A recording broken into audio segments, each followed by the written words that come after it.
all measures, Knight of the Seven Kingdoms Season 1 has been a smash hit for HBO. Despite its low budget compared to its predecessors in the Game of Thrones franchise, it has outperformed HBO's other top-billed shows such as The Pitt and The Industry, receiving stellar reviews from critics and audiences alike, seemingly inserting itself into the cultural zeitgeist in a way that its sister spin-off, House of the Dragon, hasn't quite been able to. With Season 2 already in the middle of production in Belfast, the pressure is now on showrunner Ira Parker to replicate the first season's success. So today I figured I would offer some of my thoughts on what creative and managerial choices can be made to ensure Season 2 continues the success that this first season has achieved. The second season will be adapting a second of George R. R. Martin's Dunk and Egg novellas, The Sworn Sword. Without revealing too much to anyone who's not ready yet, the conflict is centered around a perilous time in Westeros where there's a massive heat wave causing droughts all over the country. But the Reach is where Dunk and Egg are under the service of one Eustace Osgrey, whose stream has dried up due to a dam built by Lady Rohan Weber of Cold Moat. This is a very stripped-down, low-stakes story compared to other stories set in this universe. There isn't any High Lords or Targaryens present, no big tournament or battle sequence, which is something I and many others appreciate as a change of pace and scale. However, translating this into a compelling season of television for the casual audience has sparked some debate among fans. How do you walk the tightrope between faithfully adapting the text while appealing to a broader audience? This leads me to my first creative choice. In the novella, Eustace Osgrey reminisces on his participation in the Blackfyre Rebellion and the battle at the Redgrass Field. Many fans have suggested expanding on this by including extended flashbacks to this time, and casting the main players such as Bittersteel, Bloodraven, and Daemon Blackfyre to heighten the scale of the show. I have to say I'm not on board with this idea. Audiences have fallen in love with Peter Claffey and Dexter Solancel's portrayal of Dunk and Egg, and taking the spotlight away from these characters just detracts from their story. The Great Bastards are some of my favorite characters in the series, and seeing them adapted to screen during this era could be incredible, but this isn't their story. I absolutely think a few small flashbacks to the Redgrass Field are essential, but I would leave it at that.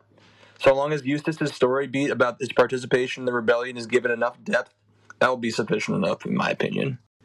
I think if we're going to move away from Dunk's point of view for an extended period of time, it should be geared towards the happenings inside of King's Landing, with Brynden Rivers, aka Bloodraven, serving as Hand of the King for Aerys I. For one thing, Bloodraven is a larger-than-life character, and is well recognized by the audience as he has appeared in all three Song of Ice and Fire adaptations so far, although rather unfaithfully to the source material in one of them because David and Dan don't like magic, but anyway. This familiarity will resonate with audiences in a way that isn't usual fan service garbage. Seeing his surveillance state on screen can really add to the tone and help show the resentment towards the current Targaryen regime, which is an idea Ira Parker has already played with in Season 1.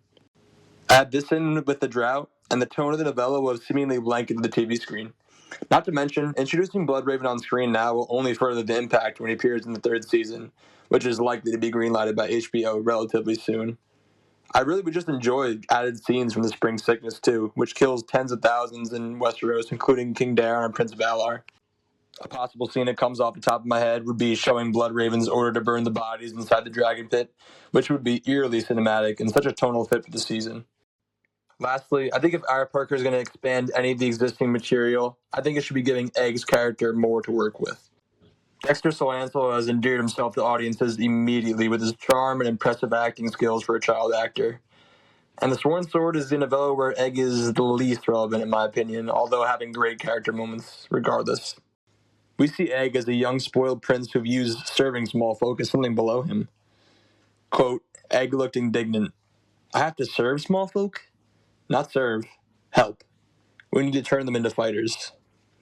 Egg's character in the series as a whole is mostly centered around his travels with Dunk alongside the small folk, garnering an affection for the downtrodden, lowborn people, and using his power as king to advance their quality of life. I think highlighting this transformation in this aspect of his character by adding more material only enriches the story and Egg's character arc as a whole. Not to mention, this will put more on Dexter's plate to work with, which is a no-brainer because, again, people love this kid's portrayal of Egg, including me.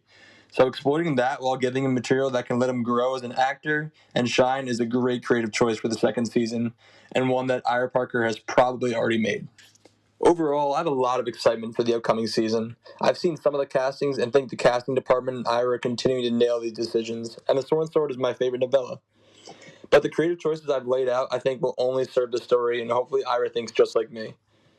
Thank you so much for watching. Please like and subscribe as I'm pretty new here and would greatly appreciate it. Bye now.